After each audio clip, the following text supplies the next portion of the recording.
Top stories this evening. OPEC Fund for International Development grants a $50 million loan aid to develop the Ibrahim Nasir International Airport. President Abdullah Yamin Abdul Gayoom sends National Day felicitations to the Amir of the State of Qatar, Sheikh Tamim bin Hamad Al Thani, and Prime Minister and Minister for the Interior of the State of Qatar, Sheikh Abdullah bin Nasser bin Khalifa Al Thani. And a suicide bomber killed at least 43 soldiers in the southern Yemeni port city of Aden. Officials there said a week after an attack by the militant Islamic State group killed 50 troops nearby.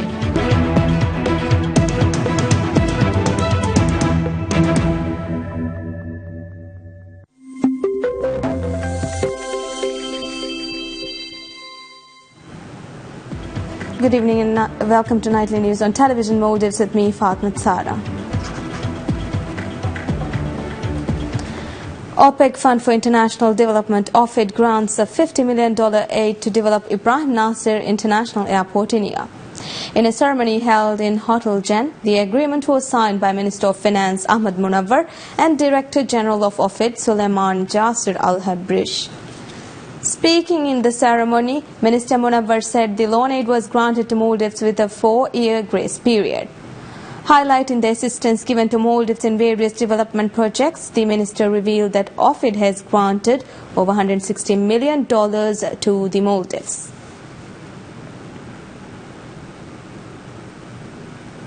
Has been our development partner for a very long time. Already we are having a lot of important ongoing projects, including the sanitation and water and sanitation project, which is one of the largest projects in Maldives at the moment, $50 million. Also, I think there are other similar projects. One of the key important projects I'd like to mention is the Hitadu Regional Hospital Development Project, which is also very important and which is also a very important project of the government. So you can see all of these different projects which are ongoing, as well as the different projects which we have with the OFID, has been, I think, very successful, and we are at a very fast speed we are being implemented. Also speaking in the ceremony, Director General of OFID praised the development projects carried out by Maldives and noted that the organization would continue supporting the Maldives. The director has commendable economic journey, contribution to the prosperity of its people and resulting in its formidable transformation. We are proud to be associated to this success and have sincerely played out part in its support by extending 22 public sector loans totaling $160 million. In addition to the $50 million received from OFID today, a further $100 million was granted by Government of Saudi Arabia to develop India. Furthermore, Maldives received $51 million from Kuwait Fund for Arab Economic Development as a loan aid, and another $373 million from the Chinese government as a loan aid for the development of India. The Director General of OPEC Fund for International Development OFID, Suleiman J. Al-Habrish, meets President Abdullah Yamin Abdul Gayoom.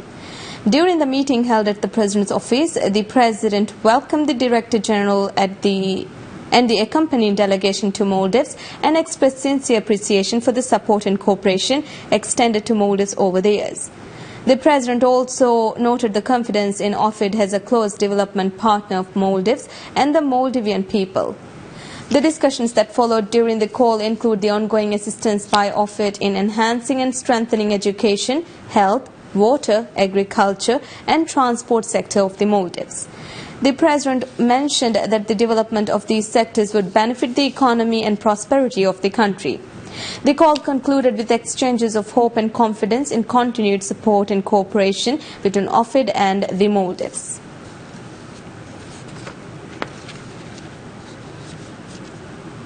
The President's office notifies all government institutions not to present awards which may resemble in name the National Award of Honour or the Special Achievement Award.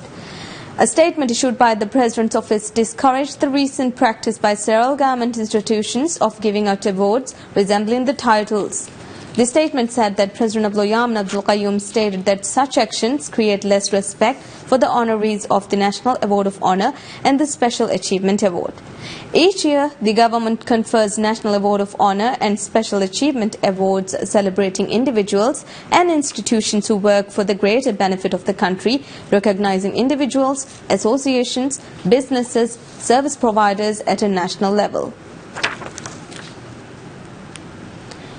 Maldives National Defence Force MNDF adds 3 new vessels to its Coast Guard fleet. President Abdullah Yamin Abdul Qayyum previously had said that the government would acquire and provide the necessary equipment and facilities needed to strengthen the country's defence force. In addition to the 3 interceptor crafts added to the Coast Guard fleet in an event in the early hours today, MNDF had also added 2 more interceptor vessels to the fleet last month. MNDF says that the interceptor crafts are the fastest vessels in the fleet right now.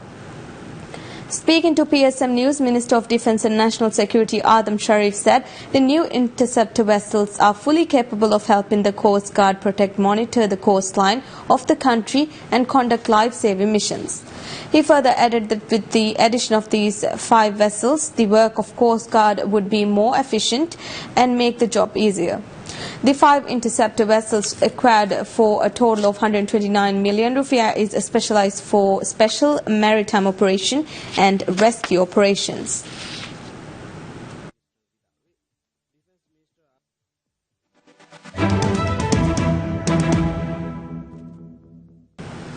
A tourism fair is underway in India's eastern West Bengal province to promote holiday destinations. Among locals, even has crash crumbled Indian cope with demonetization. A tourism fair is underway in India's eastern city of Siliguri in West Bengal province to promote holiday destinations among locals, even as cash crunch Indians cope with demonetization. India's tourism sector, which had taken a hit post the federal government's shock demonetization of 500 and 1,000 rupee notes, has gathered steam once again after the initial jitters. Various provincial tourism departments of Madhya Pradesh, Gujarat, Himachal Pradesh, Jharkhand, along with private tour operators, are participating in the 3-day event. We are trying to promote this region as for outbound market also. That means people of this region, they can get that information of outbound, that means other part of India. So that is the main motto of this exhibition. The post-demonetization disruption has largely waned in the sector, with most people, including tourists, using plastic money for transactions or making payments digitally. Money exchanges are an added source of new currency notes for foreign tourists. As of now, we have also started going to the airports and seeing that the foreign exchange counters, whether they have enough exchange that they are doing to the foreign tourists, etc. Things have improved. That we have found out.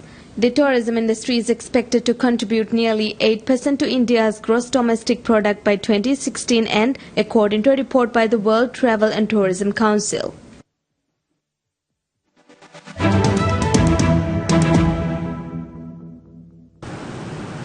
Looking at news from international arena, a suicide bomber killed at least 43 soldiers in the southern Yemeni port city of Aden.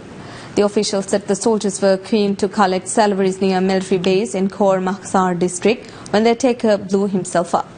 At least 60 other troops were wounded, they said. Aden is the temporary capital of Yemen's internationally recognized government in exile and neighboring Saudi Arabia.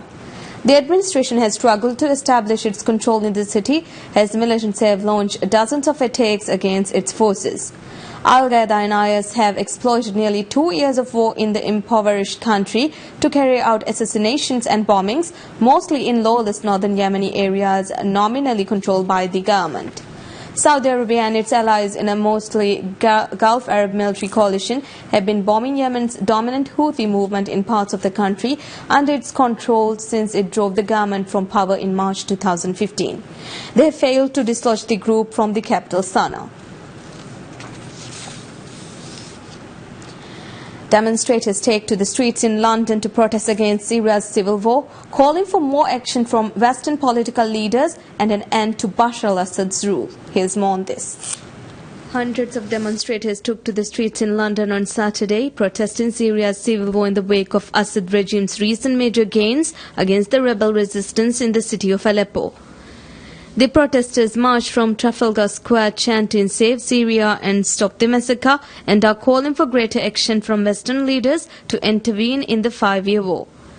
Doctors and nurses also staged their own protest in front of Parliament of the United Kingdom, calling on an end to the targeting of medical workers in Syria. It comes as a new deal is being negotiated to complete the evacuation of rebel-held areas of Syria's East Aleppo, which ground to a halt on Friday after demands from pro-government forces that people also be moved out of 2 villages besieged by the insurgents. A Syrian rebel official and a government official said early on Saturday the evacuation of Aleppo would resume and the 2 Shia villages would be evacuated, as well as the wounded from 2 towns near the Lebanese border and East Aleppo. The chaos surrounding the evacuation reflects the complexity of Syria's civil war, with an era of groups and foreign interests involved on all sides. Aleppo had been divided between government and rebel areas in the nearly 6-year-old war, but a lightning advance by the Syrian army and its allies that began in mid-November after months of intense airstrikes deprived the insurgents of most of their territory in a matter of weeks.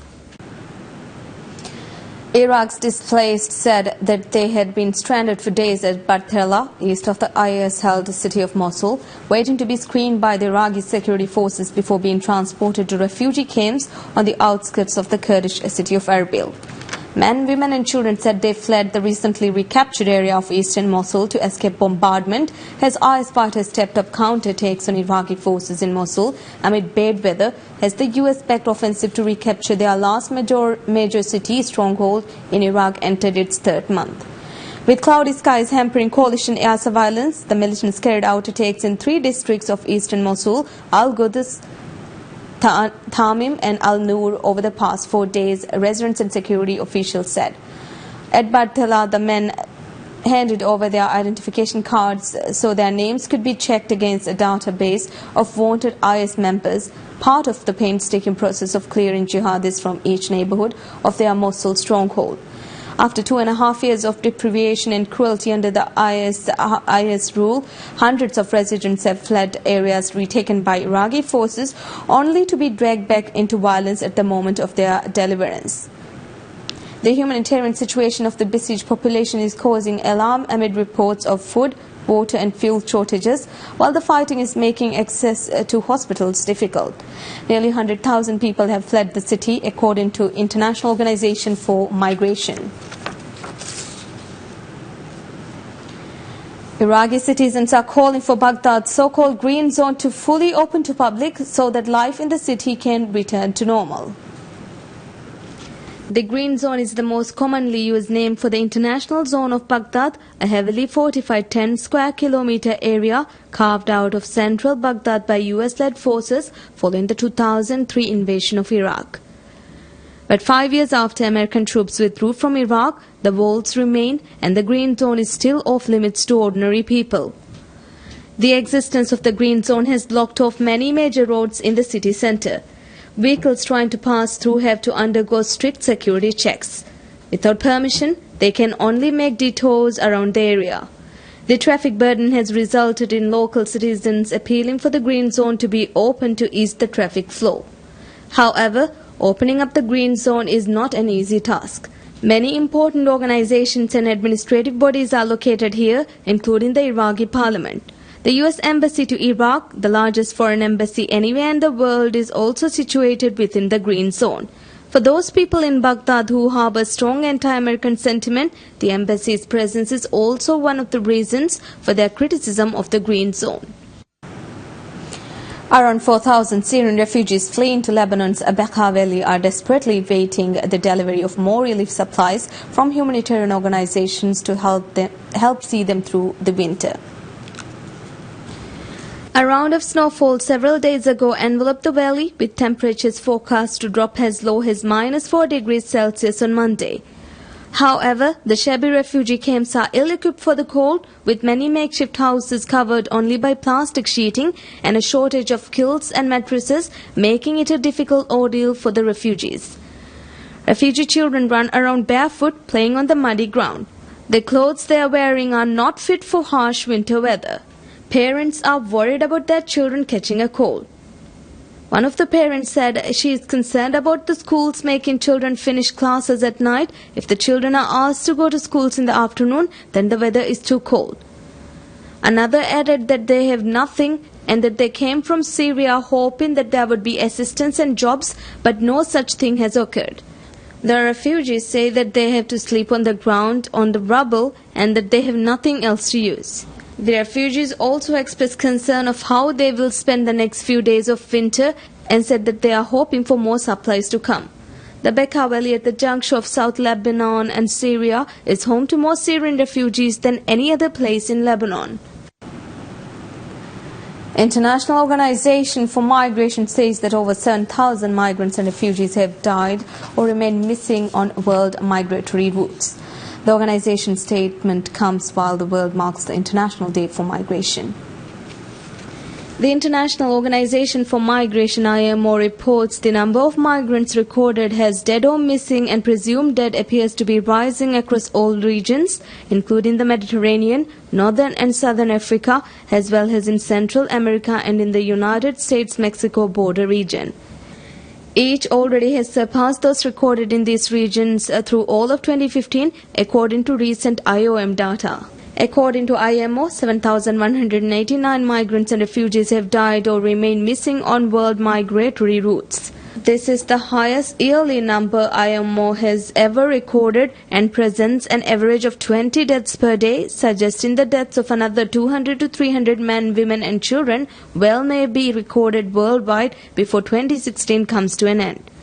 In his message on the occasion of the day, IMO Director General William Lacy Swing said the extreme poverty, climate change, broken and corrupt economies put millions of men, women and children at risk and on the move. He said that to add to that, the 8 full-scale conflicts happening in various parts of the world which displace people inside and outside their countries and borders. IOM, the UN Migration Agency, today calculates that 1 in every 7 people on our planet is a migrant, someone living, working and starting a family somewhere other than his or her habitual place of residence. And even though so many are just trying to live, too many are dying. IMO Director General noted that there is no longer any point in expressing sorrow or horror or guilty feelings and that we must recognize migration is the mega trend of our time.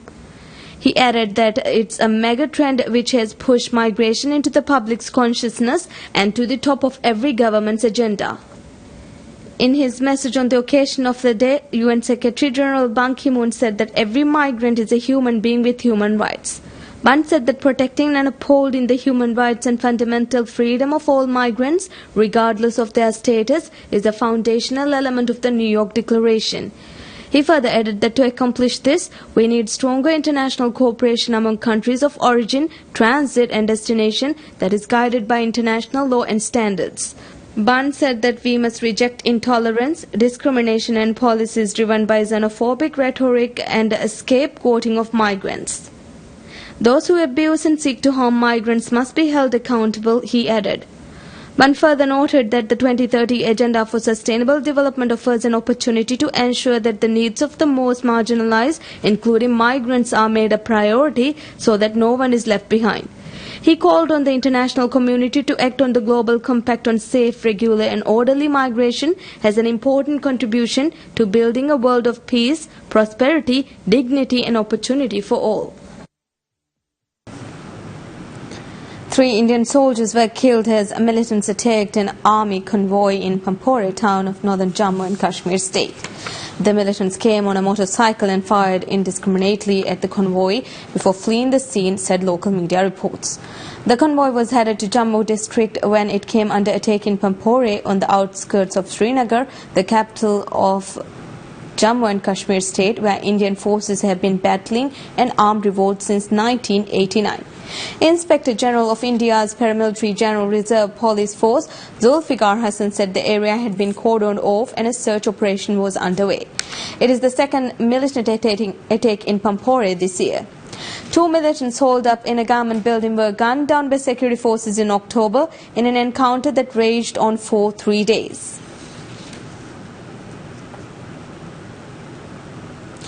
Frothing into polluted lakes in India's southern Karnataka state has alarmed residents as it poses serious health risks. Incessant rains over the last few days led to a rise in levels of the thick snow-like froth in Balandur and Varthur Lake in Bangalore city. Peeved residents complained that the froth served as a breeding ground for diseases and caused an unbearable stench in the area. The strong stench from the lakes has made life miserable for residents in nearby areas and motorists who pass by. Pedestrians were seen covering their noses to escape the strong stench emanating from the polluted water body.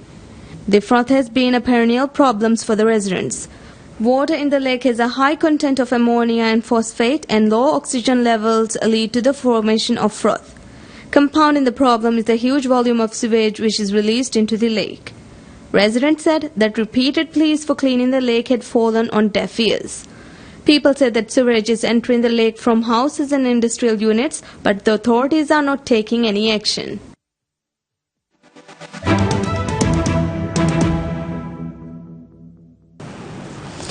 And a quick look at sports. Jose Mourinho hailed Zlatan Ibrahimovic after the veteran striker scored twice to secure Manchester United a fourth consecutive victory with a 2-0 win at West Bromwich Albion.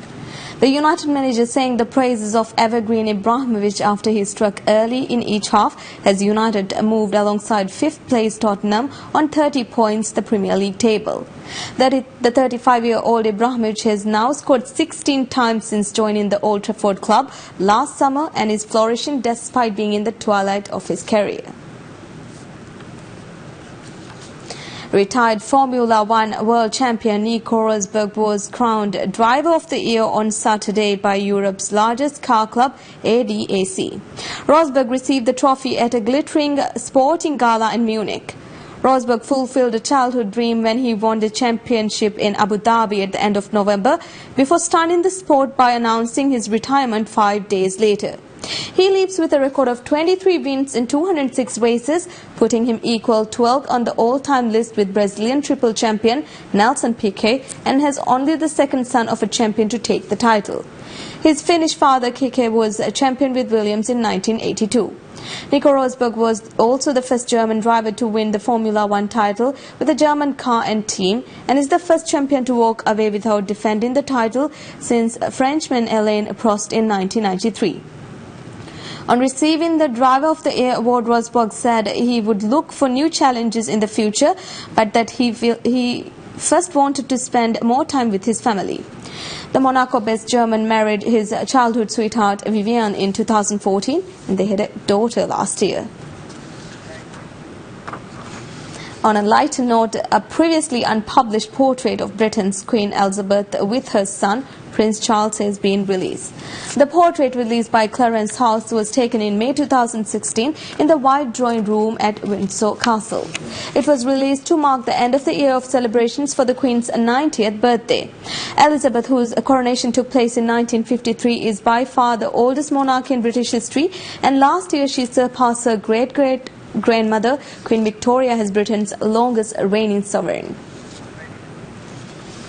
Well, that's it for tonight. Stay tuned for more updates of recent current affairs stories here on Television Motives. Thank you for joining us. Wish you a pleasant evening. Good night.